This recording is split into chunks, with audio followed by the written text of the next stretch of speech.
So our next lesson on the Jack the Ripper murders in 1888.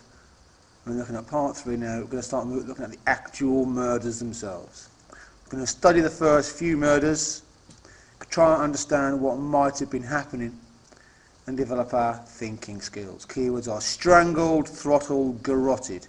All similar words means to make somebody unconscious by stopping them breathing. You strangle them, you throttle them, you garrote them. Unconscious, somebody knocked out, is unconscious. Slashed with a knife, mutilated, discussed it before. If you cut somebody up and damage them with a knife, you are mutilating them. Removed, trophy, something you take away as a trophy, something to remind you of your triumph. Organs, meaning parts of the body. Okay, let's start. The first victim was Mary Ann Nichols. She was murdered on the night of the 31st of August 1888. Her body was discovered by a policeman. It was obvious her throat had been cut. But later on, when she went to the doctors, to the coroners, it was discovered that her body had been mutilated and some of her insides had been taken away. So she'd been quite badly cut up. Right, moving on. The second victim was Annie Chapman.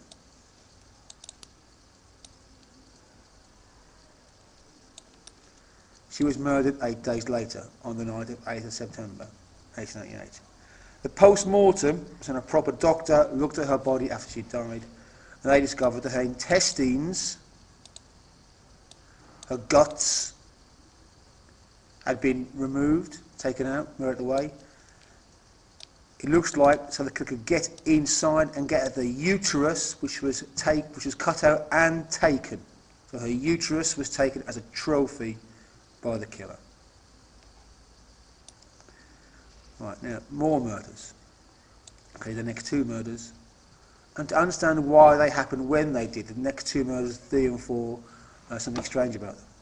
Keywords are police presence, a lot of coppers in the area, there's a police presence. Safety, desperate, disturbed, frenzy, maniac, mutilate, rage. If you're desperate, it means you have to do something, you're desperate. If you're disturbed, it means somebody stops you doing something, someone disturbs you while you're doing something, you need some peace and quiet, and someone gets in the way, they're disturbing you. Right, now, think. Why do you think the killer waited 3 weeks between his second and third murders? Yeah? So Mary Ann Nichols, 31st of August. Annie Chapman, 8th September, just over a week. The third victim is 3 weeks later. Yeah? So the answer, we think, is police presence. After the second murder, there have been a lot more coppers on the streets. A lot more of the prostitutes would have been very careful. So the killer probably couldn't have gone out and committed more murders straight away because there were too many coppers on the streets and the working girls themselves would have been too careful. So rage would have built up, we think. He'd become more and more desperate to get on with this. So the third victim was Elizabeth Stride. She was killed on 30th September. The odd thing is, although she was killed, she was not mutilated. Now, here's a drawing of her body being discovered. Yeah. And this drawing here is linked to why we think she wasn't mutilated. We think the killer was disturbed. He'd killed her already, strangled her, and then cut her throat.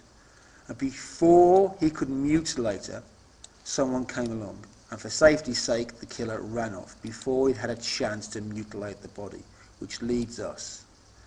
Fourth victim was Catherine Eddowes.